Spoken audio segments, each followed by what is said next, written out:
माझा गैरसमज झाला नसून कुणाशीही संपर्क नसल्याची प्रतिक्रिया गीतेंनी दिली। तर लढण्यावरती ठाम असल्याचं देखील गोकुळ गीतेंनी सांगितलंय। दुसरीकडे मंत्री गिरीश महाजन पुन्हा एकदा गीतेंना भेटणार आहेत आणि त्यांची समजूतही काढणार आहेत। निवडणूक आता ही इतकी पुढे गेलेली आहे का जाहीर पाठिंबा देण्याच्या ठिकाणी प्रश्न ही काही गावच्या ग्रामपालिकेची किंवा सोसायटीची निवडणूक नाही आहे। जाहीर पाठिंबा या ठिकाणी होऊ शकत नाही। मी माझी भूमिका स्पष्ट केलेली आहे। ही निवडणूक मी आता खूप पुढे नेलेली आहे आणि मी एका निष्क्रिय उमेदवारासमोर निवडणूक लढवतोय।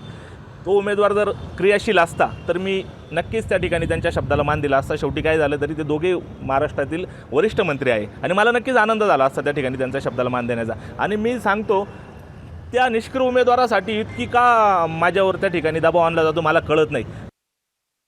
बघू, मी दोघांनाही भेटणार आहे, प्रसाद गिरेंनाही भेटणार आहे, कारण काल सकाळपासून ते नॉट रिचेबल होते, सापडलेच नाही, फोनवर कुठेही नव्हते, फोनच त्यांचा बंद होता। गोकुळ गीतेंचं काल सकाळी माझं बोलणं झालं होतं, पण नंतर तेही नॉट रिचेबल झाले। 15 मिनिट 20 मिनिट मी त्यांच्याशी बोललो होतो, त्यांना समजवलं होतं, पण होकार नकार करून त्यांनी फोन ठेवला। मला वाटलं होतं की ते माघार घेतील, परंतु त्यांनी शेवटी मग ते भेटलेच नाही, नॉट रिचेबल होते।